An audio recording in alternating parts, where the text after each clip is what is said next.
अहम खबर है, फ्रांस के जहाज पर ईरान के हमले का दावा। जी हां, फ्रांस के जहाज को निशाना बना दिया ईरान ने, यह दावा किया गया है। फ्रांस के जहाज पर ईरान ने हमला किया है। समंदर में ईरान के जहाज पर अमेरिका ने फायरिंग की, उसकी तो तस्वीरें भी हम आपको सुबह से दिखा रहे हैं। और ट्रंप की ईरान को शर्तें मानने की चेतावनी। ट्रंप ने वार्निंग दी है कि अगर शर्तें नहीं मानी तो अंजाम बुरा होगा। और बड़ी खबर है, हॉर्मुज स्ट्रेट में फ्रांस के शिप पर फायरिंग हुई है। फ्रांसीसी झंडे वाले CMA CGM एवरग्लेड शिप पर वार्निंग शॉट सामने आया है। यह देखिए तस्वीरें। ब्रिटिश कंटेनर शिप पर भी फायरिंग की खबरें सामने आ रही।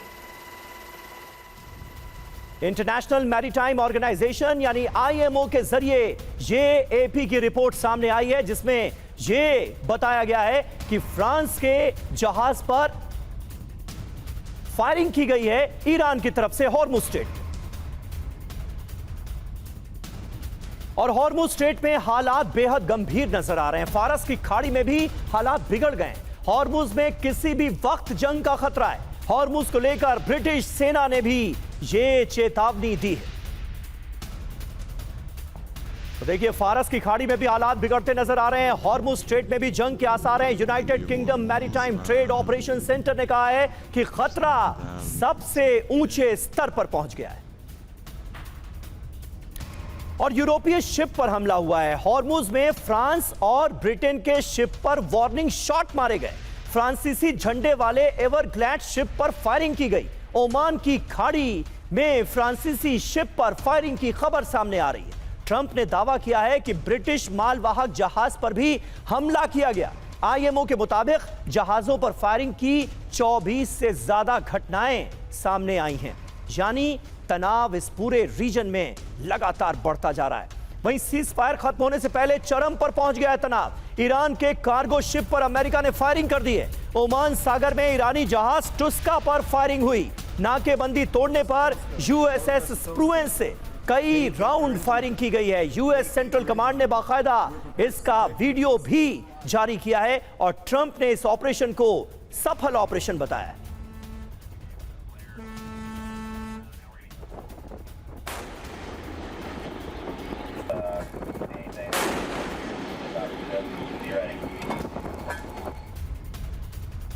तो ईरान के कार्गो शिप पर अमेरिका का कब्जा हो गया है। ईरान के जहाज पर उतरे अमेरिकी मरीन्स। USS त्रिपोली से हेलीकॉप्टर से अमेरिकी मरीन्स को उतारा गया। US सेंट्रल कमांड ने ऑपरेशन का वीडियो जारी किया है।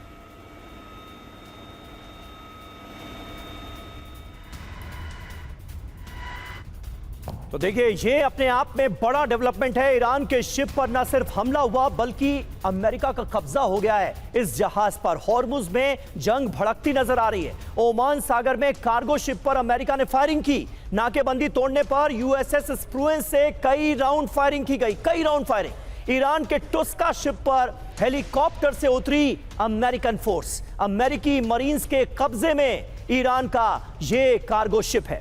US नाकेबंदी को नजरअंदाज करने पर यह कार्रवाई की गई है। ये ट्रंप ने इस ऑपरेशन के बाद अपने बयान में कहा है। मलेशिया के पोर्ट लांग से बंदर अब्बास पोर्ट जा रहा था ये ईरानी जहाज और उसी दौरान इसे रोका गया, चेतावनी दी गई और जब शिप ने ऑर्डर मानने से इनकार कर दिया तो उस पर फायरिंग कर दी गई।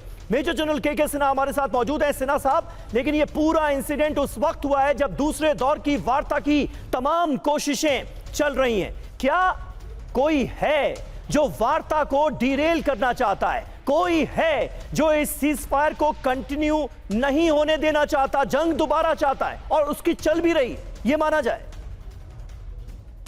जय हिंद समीर। देखिए, जो आपका सवाल है कि कोई इसमें चाहता है कि ये जो बातचीत है, वार्ता होना चले, यदि ये मेरा जैसा माना, मेरा आकलन कहता है कि अमेरिका जो एक कोहर्सिव फोर्स डिप्लोमेसी कर रहा है जी, वो देखिए 16 तारीख की यदि आप डेट लें, जिस तरह जब 10 दिन का सीज फायर हुआ लेबनान में, उसके बाद ईरान ने अनाउंस किया कि आप स्टेट ऑफ हार्मस खुल चुका है, मगर 18 तारीख को उन्होंने फिर से उसको बंद किया क्योंकि अमेरिका ने अपने ब्लैकआउट को नहीं निकाला। नेवल ब्लॉकेट लगा रखा है, वो सेफ टाइम है, स्ट्रीट हार्मोज को बंद कीजिए, आप नेवल ब्लॉकेट लगा लीजिए।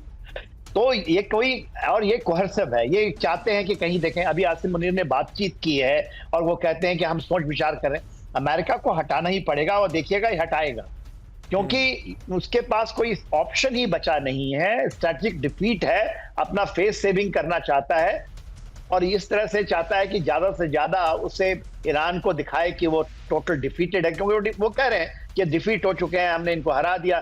तो ये एक नैरेटिव बिल्डिंग के लिए और उसको एक क्रेडिबल उसके अंदर में चीजें डालने के लिए कि हमने तो कर लिया। उन्होंने ईरान के एक शिप को अभी पकड़ लिया है, उसमें उन्होंने उतरे हैं उसके मेरीन्स कमांडोज और उसके ऊपर फायरिंग भी की है। तो ये जो चीजें हैं, कहीं पर मैं हाई सीज में जब ये चीजें होती हैं, it is very very dangerous. Bharat absolutely against है। हम भी, हमारे शिप पे भी फायरिंग हुआ था 18 तारीख को, जब उन्होंने फिर से बंद किया और उनको परमिशन था आने का। तो ये बहुत डेंजरस गेम खेल रहे हैं। अमेरिका चाहता है कि बातचीत भी करें, फेस सेविंग भी करें, निकल जाए, मगर हमारा बजट बना रहे। और ईरान अपने कार्ड को बड़े, मेरे अनुसार, अच्छी तरीके से खेल रहा है। वो टिट फॉर टैट जिस तरह से हो, उन्होंने कह दिया कि नहीं, हम नहीं आएंगे। अमेरिकन पूरे डेलीगेशन पहुंची है और आप देखिएगा ये हटाएंगे ये पूरा का पूरा जो आप इन्होंने लगाया है। ये बात बिल्कुल सही है सर, और बहुत मजबूती से अपने स्टैंड पर ईरान अड़ा हुआ नजर आता है। साफ तौर पर कह दिया गया कि जब तक अमेरिका की तरफ से ब्लॉकेट नहीं हटाया जाता तब तक इस बातचीत का कोई मतलब ही नहीं है और हमारा डेलीगेशन नहीं जाएगा, अगर यही स्थिति रहती है हॉर्मुज स्ट्रेट में तो।